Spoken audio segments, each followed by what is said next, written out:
One day when my water broke, my husband was celebrating his first love's birthday, but I died on the street waiting for rescue. When I opened my eyes again, I found myself back in high school. A handsome and sunny boy in the back seat blushed and asked me to be his girlfriend. No, I never want to hear such disgusting things again. The students at school were gossiping about how Johnny's backup, Laura, had moved on from him.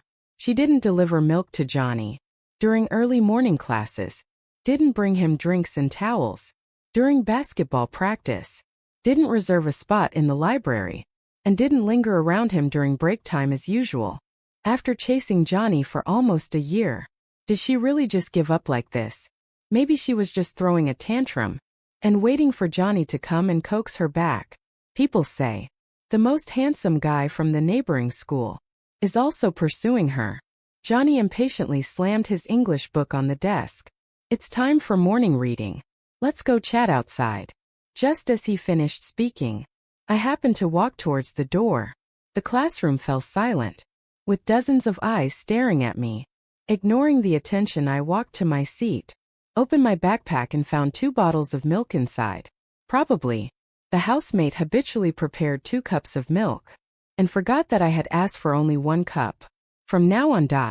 Johnny's deskmate Sam nudged him and whispered, "Laura is trying to show you some kindness. I told you she couldn't hold it in for long." Johnny's eyes flickered, but in his line of sight. I passed the milk to his deskmate. "Please have it," I said to Helen, who was shocked and asked for me. I nodded, then opened my Chinese textbook and started reading. Silently, Helen leaned over curious and asked Laura, "Why are you studying now?" I didn't even lift my head. I planned to move to class A next semester. I had deliberately answered fewer questions during the first monthly exam, to move from Class A to Class F, to be in the same class as Johnny. But now, I had no reason to stay in this class any longer. Just the thought that the boy sitting behind me would become my husband 9 years later. But during my difficult pregnancy with our child, he was indulging in the tenderness of his first love, which led to the premature end of both myself and the child, who had his blood running in their veins. I couldn't forgive him, so I decided to end this doomed relationship early. During lunchtime, Helen and I went to the cafeteria to get food. The cafeteria uncle served me curry rice, and with a smile he asked, "What would you like to order for Johnny today? What does he like?" I was stunned. My pursuit of Johnny in high school was so intense and bold. I had stuffed his desk with love letters I wrote to him, and even dared to confess my love loudly on the stage, in front of everyone despite the principal's warnings. That's why even the cafeteria uncle knew what food he liked at. Everyone knew I liked Johnny. It was a one-way street. Now looking back, it all seemed like a joke. I shook my head. I won't get food for him today. In fact, I won't do it anymore. After a pause, I added, I won't do it anymore in the future. The cafeteria uncle paused in surprise, and as I walked away with Helen, he prepared to serve the meal, but halted at the sight of us leaving. Unexpectedly, I crossed paths with Johnny at the end of the line. Our eyes meeting, he looked puzzled, but I turned away without a word, walking past him without a second glance. Helen asked softly, "Laura, what's gotten into you? Why did you suddenly ignore Johnny?" I sat at the table and replied, "It's nothing. I just feel like in the past it was quite boring. That, after no longer making Johnny the center of my world, I realized how much free time I had. I could chat with girls about entertainment gossip, share my favorite strawberry milkshakes and donuts, arm wrestle with guys, and see whose paper airplane flew the farthest." I took out the practice books I had thrown in the desk hole before, and completed them little by little. During breaks, I fed the school stray cats, and even made a shelter for them using old cardboard. Without the anxiety of high school life, I found that youth was so beautiful and fulfilling.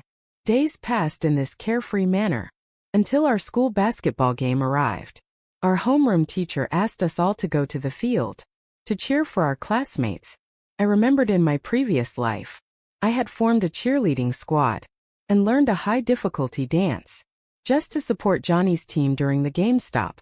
But due to a mishap with my teammates, I fell hard on the ground, sustaining multiple injuries. In the end, Johnny's basketball team won with a high score. There were cheers and applause all around. His eyes held camaraderie and honor. But there was no trace of me.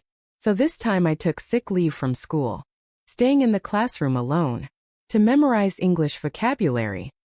Doing such ridiculous and foolish things. I knew I would never do them again. Helen, who had rushed back after a while, informed me Johnny was not in the right state. During the game today, he kept looking towards the audience, as if searching for someone. She then looked at me and asked Laura, "Isn't he looking for you?" "No." I calmly denied, continuing to write the English words silently. During this period, Johnny had painted the words hate, Laura all over his face. I no longer cared for him, and that seemed to make him happy. Helen continued to chat about the events on the court, but I was no longer interested. I made an excuse to go fetch hot water, as I couldn't bear to interrupt her. However, as soon as I stepped out of the classroom, I saw a few people hurrying towards me. Just as I was about to move aside, Sam, with Johnny leaning on him, called out to me, "Laura, don't you have a spray for pain relief and inflammation? Please give it to Johnny, he's injured." I indeed had a small first aid kit, prepared because of Johnny's fondness for basketball, filled with imported medicines that were not easily available in the market, especially effective for bruises and sprain stop. But in my previous life he had won the game. So how could you be injured in this life? "Laura, what's wrong with you?" Sam urged in a hurry. It was then that I noticed Johnny's swollen ankle. In a detached tone I said, "It's expired," so I threw it away.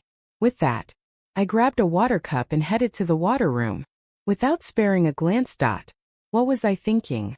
Why was it my concern that he was injured? The pain he caused me in my previous life didn't even begin to compare. Why should I feel sorry for him? Sam gasped in shock, and a sharp gaze seemed to pierce through my back, as if trying to make a hole in me. Johnny took a few days off from school due to his injury. When my mother heard about it, she had the maid cook bone soup, and insisted I deliver it to Johnny for his recovery. Because our families were close friends, and Johnny was someone she had seen grow up.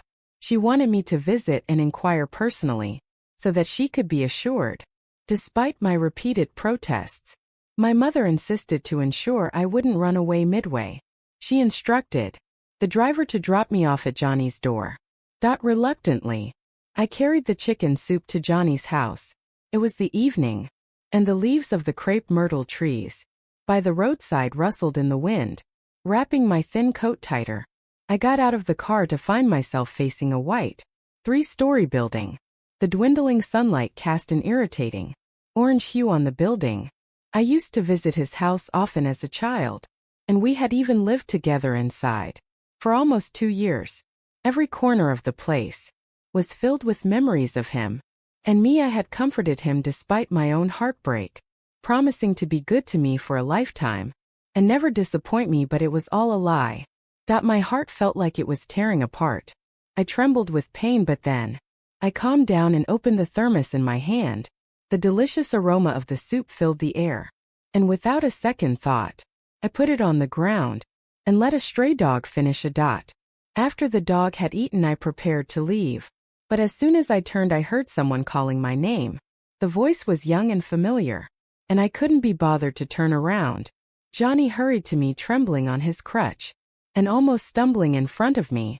Sweat beads formed on his pale forehead, and he primed himself to speak, but choked on his words. Finally he managed to say, "Laura, what's gotten into you?" Suppressing the sourness in my throat, I saw the boy before me, once so beloved, now a mix of innocence and pride. I gently curled my lips, portraying indifference and fearlessness. "I don't understand what you're saying," I replied.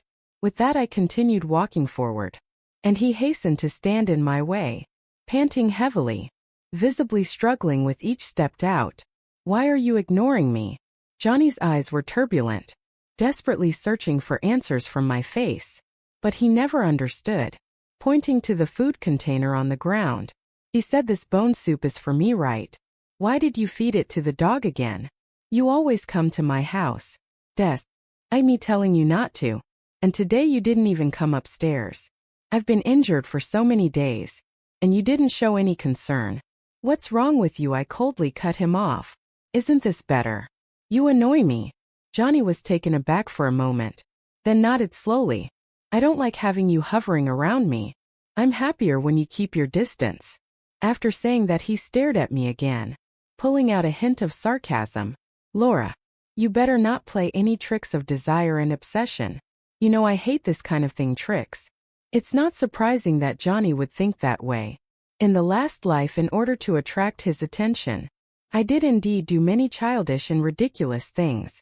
Although I eventually succeeded in making him my husband, I never received his true affection, and even ended up with a tragic death on the street. That's so in this life. I won't waste any more time and emotions on him. You overestimate yourself. I don't have time to play games with you. I raised the corner of my lips. My voice calmed out. The bone soup was delivered by my mother's driver. You also know my mother's temper. Just pretend you've had it. Don't give me any trouble. Johnny's eyes were filled with disbelief. You treat me like a dog, I shrugged. If that's what you think, I can't help it with that. I didn't give him any chance to retort, and just walked away. Seeing him every day in class was already enough to make me uncomfortable. Now I just wanted to disappear as soon as possible. Little did I know, as I had just taken a few steps, the thermos suddenly flew through the air and landed on the ground. Immediately Johnny's enraged voice came. I don't want your damn soup. Since the last incident of the soup delivery, Johnny and I never spoke again. I no longer involved myself in anything related to him. No longer shamelessly tried to win his favor. Instead, I focused all my thoughts on studying, striving to return to class as soon as possible. When I finally reached Class A, I wouldn't have to see him every day anymore. 2 years later, during the college entrance examination, I wouldn't linger in the city where he went to university. Like in the last life, watching him break up and reconcile with his first love, torn between life and death, I would just escape far away. Best to be completely separate, never to have any intersection in this life. However, the high school curriculum was quite challenging for me. So, I had my mother hire a private tutor to help me with my studies. Among the many options, I chose Eric, who was in the same grade in class as me, and from Class I. During the junior high school entrance examination, he outperformed me and entered the school as a super academic achiever. Our first conversation was also straightforward. I said, I want to improve my grades as quickly as possible and return to Class A. He said, leave it to me. That I started getting close to Eric, gathering the questions I didn't understand, then seeking him out during breaks to ask questions in Class A. Even after school, I would go to a fast food restaurant near the school to review problems with him. Over time, a new rumor spread in the school. I became the epic backup, who no longer revolved around Johnny, but changed targets using the guise of studying. I was accused of harassing the academic AIST. This caused dissatisfaction among the fangirls of Eric support group. One day after school, they even cornered me behind the teaching building. Laura, stay away from Eric. A class hanger-on like you isn't worthy of being around him. The girl who spoke had a boyish buzz-cut sturdy physique, developed muscles, and was significantly taller than me, seeming to be a sports-specialized student from Class C. The other 3 girls behind her, although not as tall, also had fierce and intimidating appearances. In no time they surrounded me in a circle, trapping me in the middle. But I remained calm. Eric is my paid tutor. I didn't take advantage of him in any way. The girl with the buzz cut sneered. What tutor? Isn't it just an excuse for you to cozy up to Eric? Laura, you really have no shame. You used every means possible to pursue Johnny. In the past, when you couldn't have Johnny, you came to harass Eric. As a girl, I'm embarrassed on your behalf. Yeah, you're disgusting. He won't like a fickle romance seeking person like you who doesn't study properly. Eric is a good student. If his grades drop because of you, affecting his future university entrance, will you take responsibility? I was speechless. Yes, I admit that. I was a bit obsessed with romance in the past, but I had changed my ways, ready to focus on studying and my future career. Why were they so unhappy? Just because Eric helped me with a few problems. Not to mention I was paying him. Don't waste time with her. The girl with the buzz cut, losing her patience, stepped forward, her chest directly colliding with mine, pushing me back a few steps. If I don't teach you a lesson, you won't know your mistake. With those words, the other girls beside her also rolled up their sleeves, ready to act. What are you doing? At that moment Eric arrived, grabbing my wrist and pulling me behind him. With a height of over 6 feet, broad shoulders and a commanding demeanor, Eric deterred the girls.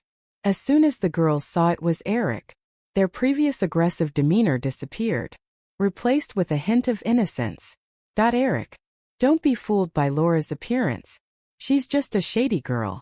Couldn't get Johnny and now trying to stick to you. We're doing this for your own good. She's just trying to date you. Unlike us who genuinely care about you. At that moment someone spoke up. Laura is my sugar daddy. The loud voice left everyone, even me, stunned for a moment. Embracing my shoulders, Eric confidently declared, I rely on her to support me. Whoever blocks my financial path shall face consequences. With that, amidst the astonished gazes of the onlookers, he swiftly whisked me away. Once we were out of the school gates, he held my shoulder, turning me around and examining me from head to toe. Did you suffer any harm? I shook my head. He sighed in relief. Good. I will take care of those people, and won't let them bully you again. And don't you dare stop me from teaching. Because of this incident, all right. I can confidently say no one teaches better than me. Seeing me stay silent, he became a little anxious. I'll take care of your classroom duty, even help you with hot water until you graduate. From now on you are my boss. He lowered his head, the pleasant scent of cedarwood engulfing my senses. Deal, Laura. I found him amusing, so I nodded. Eric was indeed good at teaching topics, and if I suddenly changed tutors, I might not be comfortable. His eyes softened. I'll come to your classroom to find you from now on. If they say anything, blame it on me. The next day during the break, just as agreed the day before, Eric came to my classroom. Class of students were usually excellent in academics, and quite proud, never bothering to engage with Class F students. To his arrival caused quite a stir in the entire class. With dozens of eyes fixed on us, Eric strode over to me, naturally tipped the pen from my hand, glanced at the math problem I couldn't figure out, and swiftly wrote down the solution on a scrap piece of paper. I admired him and gave him a thumbs up. A top student was indeed a top student. Behind me Sam nudged Johnny's arm, whispering, That's Eric, the one who's been getting close to Laura recently. Johnny let out a cold snort, then sat up straight, kicking the side of my chair with his foot. Annoyed, he said, Laura, you're disturbing my sleep. I furrowed my brow at him. I was just looking at my problem, and didn't make a sound. Plus the classroom was noisy all around, not just my voice, right? Without paying him further attention, I continued studying with Eric. Unexpectedly, a ballpoint pen flew from behind and hit my notebook, leaving a long black line across it. It was the problem I had just solved. Johnny leaned back in his chair, hands crossed, feet on the desk, looking quite unapproachable. We from Class F don't welcome students from Class A. Be sensible and leave. Wasn't this just picking a fight for no reason? I took a deep breath, refusing to back down. Johnny, if you're sick, go take your meds. Stop acting crazy here. Johnny's face darkened completely, his eyes staring at me intensely. Sam and Helen beside me gasped. I shot him a look, then turned to tidy up my books. Eric, let's go to the rooftop. Forget about the lunatic. With that, I grabbed Eric's hand and walked out. The once boisterous classroom fell silent, with all eyes on us. Behind me, Sam muttered quietly, Damn. Are she and Eric really together now? Under Johnny's disruption, what was supposed to be a free break time was now nearing its end. I had arranged to meet Eric at the ice cream shop after school for more study sessions. However, when evening came and I prepared to leave, after packing my bag, Johnny appeared at the classroom door. After his behavior during the day, I was too weary to engage in a conversation and planned to ignore him and leave. He blocked my path. I heard you want to transfer to Class A. I'll help you find a tutor. He looked down at me. Find the best one. Got no need. Eric is enough for me. Johnny's expression turned sour. Through gritted teeth he muttered, what does he know? He's more knowledgeable than you. Anyway, I pushed past him and walked away without looking back. Under Eric's guidance, my academic performance soared. I achieved good scores in several small tests. However, returning to class, it was still somewhat distant doubt. One day as I was taking a physics test, Helen ran back with a bag of snacks, saying that there would be a transfer student coming to our class. I paused by the time she said that. The transfer student should have arrived out when the bell rang for class. Just like in a previous life, Johnny carried her into the classroom on his back. On her way to report to class, Mary got lost and got hit in the leg by Johnny's basketball. As she passed by the basketball court, I looked at Mary's face, which couldn't really be called pretty. Her eyes weren't big, her nose wasn't sharp, her skin wasn't very fair. She wasn't very intelligent. She was slender and petite, barely passing as delicate. But it was this person who made Johnny defy his parents' orders, even go on a hunger strike, just to have her as his girlfriend. I nearly witnessed their entire process of flirtation, love breakup, reconciliation, and then final falling out. I sort of took advantage of the situation. Back then Johnny was deeply wounded, getting drunk every day, looking haggard. I stayed by his side. I drank with him, smoked with him, kept him company when he couldn't sleep. When he cried, I cried. When he laughed, I laughed. And then after one drunken night, he pinned me down on the bed. Upon waking up, he was confused for a while before saying, you wanted to marry me. I laughed and then cried. I thought all deep affections would not be betrayed. Little did I know, when I was 7 months pregnant, these two went out on dates behind my back. I was just a prop in their turbulent love story. Mary's seat was placed in front of mine. Johnny carried her in carefully and put her in her seat. She looked up, cheeks slightly flushed, and whispered a thank you. Johnny shook his head, saying there was no need for thanks. My heart felt sour and I quickly lowered my head, tears welling up in my eyes, almost spilling out. In my previous life I was proud and vain, never considering the ordinary Mary as a rival. But in this life I just wanted to escape. After school, Eric came to find me. Boss, your favorite strawberry milkshake. It's funny to say, even though Eric was my tutor, logically, I should be the one providing him with good food and drinks. Yet he always bought me all kinds of delicious treats, saying it's better for study efficiency. I shook my head. Eric, I want to drink alcohol.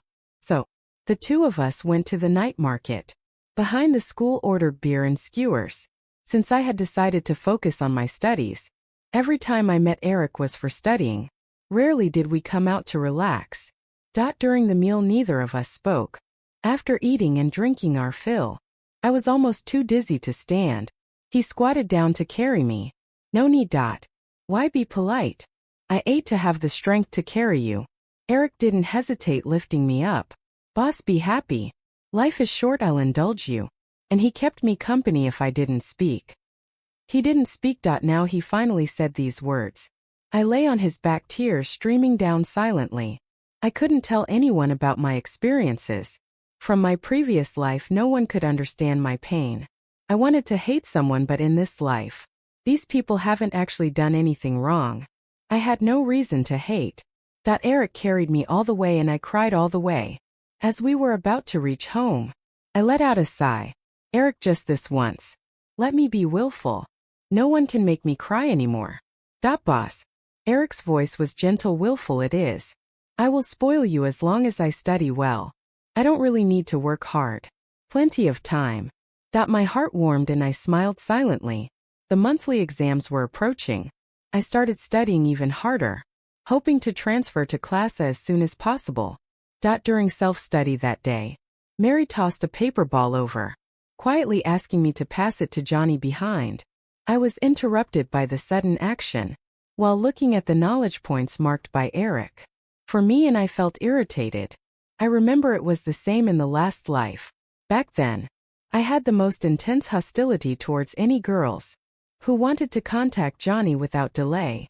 I opened the paper ball and found a chocolate candy, along with a small ghost face she had drawn. I was instantly furious, bluntly declared my ownership of Johnny to her, and told her not to waste her efforts. However, after class, she hid in Johnny's arms crying with red eyes. Johnny's gaze towards me was as if he wanted to kill me. Thinking of this, I just gave a fleeting glance at the paper ball. Mary, now is study time. Just because you don't want to study doesn't mean others don't want to. Mary's face turned red, feeling wronged. To just passing a note, do you have to be like this? If you love to study so much, why are you in class F? I'm in class F because I want to be, not because I'm only fit for class F. With that, I stood up directly to pack my things, and then threw them on Mary's desk. If you want to pass notes so badly, fine. Let's switch seats, you can pass them all you want. Mary's eyes filled with tears, teeth biting her lip. Why are you targeting me? I wasn't trying to compete with you for Johnny. I just wanted to thank him. Judging from her tone, she must have heard about my love pursuit of Johnny in the past. Passing this note was simply to embarrass me. Unfortunately, I was already indifferent. First, whoever you want to love or think is none of my business. Second, I've given you the opportunity. You should thank me. Then I pulled her up and sat in her seat. In truth, I was tired of feeling squeezed by these two people. I took advantage of this opportunity to leave. Finally, I genuinely hoped these two would stay put and stopped causing trouble for others. That moment, Johnny, who had been sleeping, suddenly sat up, watching as we exchanged seats. Furrowing his brow, Laura, what are you trying to do? Since the last time he mentioned arranging a tutor for me, only to be turned down. We hadn't spoken in a while. I turned my head, gave a faint smile. No need to thank for adult courtesy. Johnny's face turned ugly. Mary took the opportunity to pick up the paper ball. I'm sorry, did I disturb your sleep? Just wanted to say sorry, Laura. If I upset you when I just transferred Johnny, you didn't have breakfast. Want a piece of chocolate candy? Seemingly irritated, Johnny impatiently swatted away the paper ball from her hand. I hate sweets the most. Mary's face turned to ashen. I couldn't be bothered with witnessing the couple's drama, so I started tidying up my desk and continued studying. Soon the class was over. I picked up my cup to go refill water, but Mary unexpectedly grabbed my cup first. With her innocent and aggrieved expression again, she said, Laura, I'm sorry I spoke out of line during self-study. Let me refill your water. Can you forgive me? No need. Do you not want me to refill for you? Or are you still unwilling to forgive me? Do you just hate me that much? My temples throbbed. Talking to this person was really tiresome. I just want to be friends with Laura, she said to herself, shaking the cup in her hand. You can trust me, I'm quick. She then disregarded my protests and ran out. Helen also looked puzzled. Is she okay? I shrugged, indicating I didn't know. About 5 minutes later, Mary came back in with hot water. Laura, here. I reached out to take it, but she let go early, intentionally spilling the cup towards herself. The scalding hot water gushed out, almost scalding her hand entirely. Mary screamed in pain. Laura, I just want to be friends with you. Why can't you forgive me? Her cry immediately drew the attention of the whole class. A 16-year-old girl with such cunning. I thought she was plain looking. The family was poor and her studies were poor. Yet she could deeply captivate Johnny. I was about to get angry when suddenly Johnny rushed over. What's going on? Where did you get burnt? Mary's face was covered in tears. Holding her reddened hand, I'm fine. Don't blame Laura. She definitely didn't do it on purpose. Johnny looked beyond Mary, coming directly to me, holding my hand and examining it carefully, several times. Compared to Mary's fully red hands, I just had a few red spots. Are you blind? Johnny raged at Mary. Can't even handle a cup of hot water. As he said this, not only was Mary stunned, but I was too. I was forcibly taken to the infirmary by Johnny. The doctor's exact words were, if we had come any later, the wound would have healed. Johnny coughed lightly and turned his gaze elsewhere. On the way back, we walked one after the other, not speaking to each other. Just as we were about to reach the classroom, someone from the back suddenly spoke up. Laura, switch back seats. W. Hi, switch back. Only a long silence followed. As we neared the door, he said, I take back what I said about hating you before.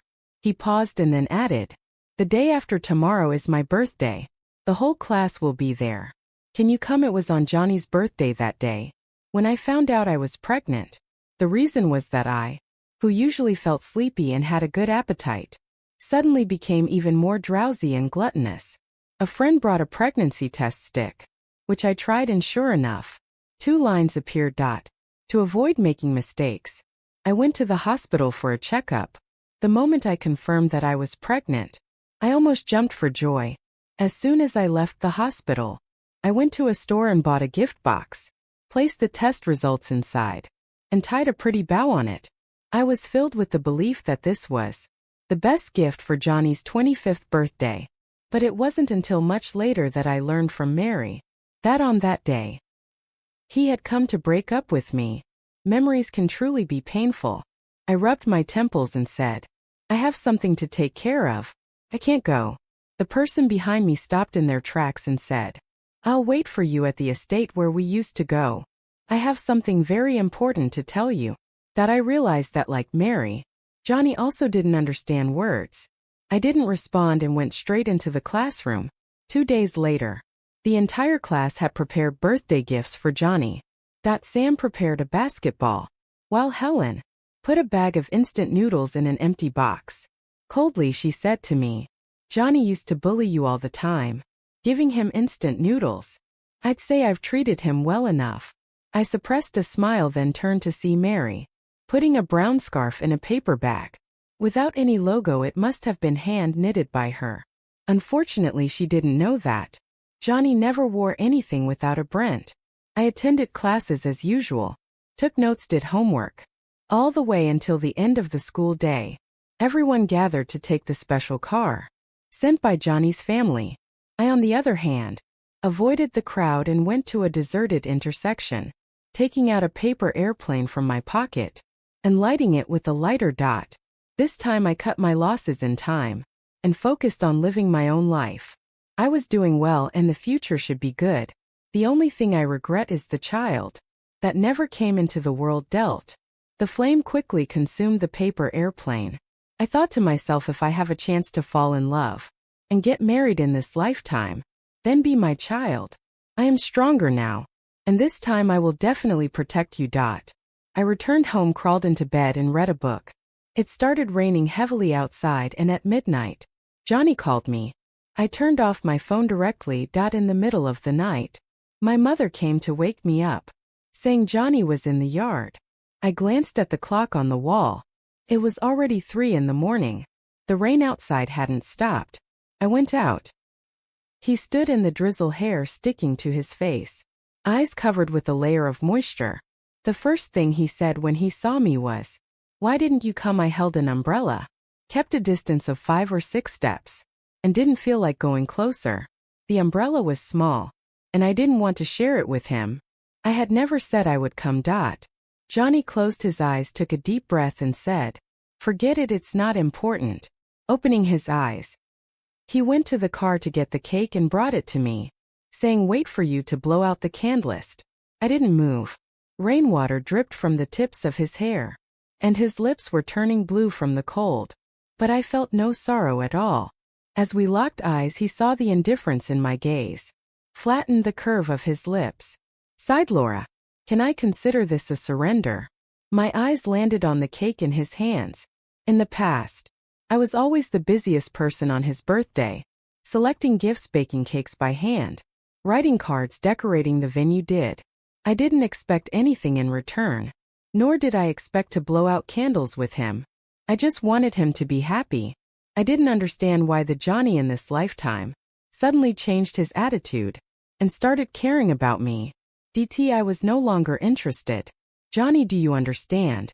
I don't like you anymore. I don't just dislike you. I don't even want to be friends with you. As the words left my mouth, Johnny froze in place. What?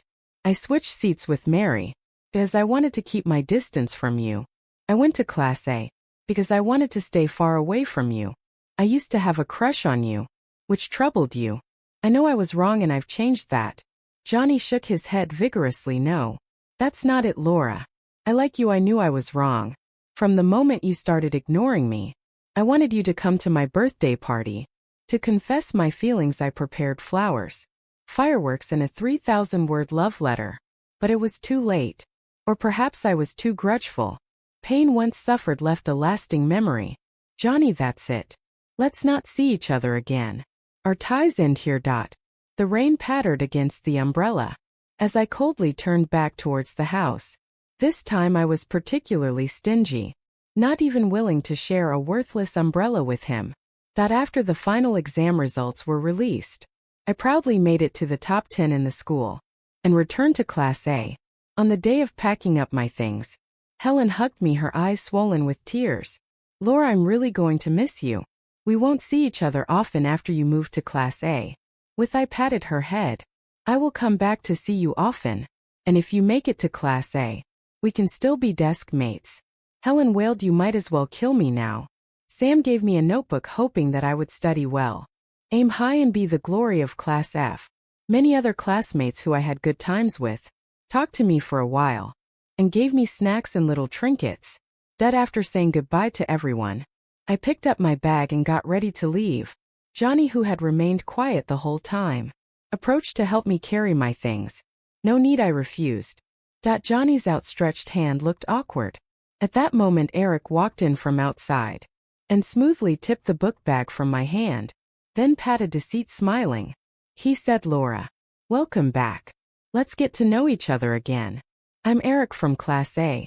2 years passed in the blink of an eye. During this time, Johnny would occasionally visit Class A to find me. He would help serve me food, bring me water, and give me an umbrella when it rained.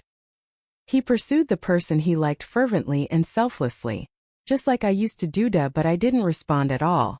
The greatest kindness I displayed in this lifetime was in not harboring any hatred or seeking revenge. I devoted all my energy to self-improvement, to avoid getting entangled with such people and repeating the tragedies of the past life.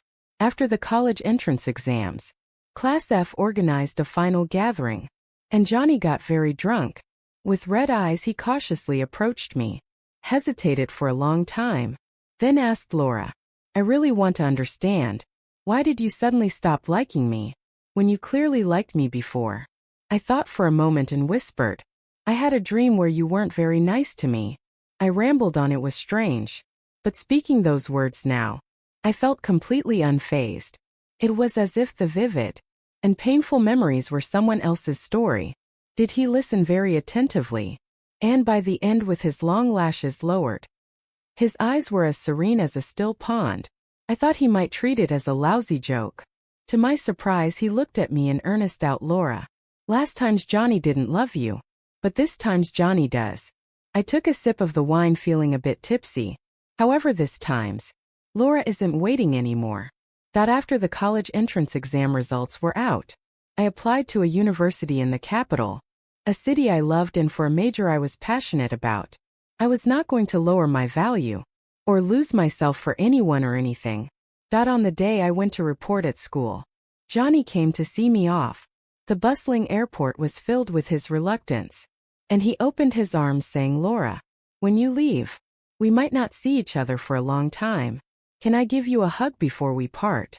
Without overstepping, his college entrance exam scores were not very good, so he decided to retake the exam. This parting might indeed be a long one.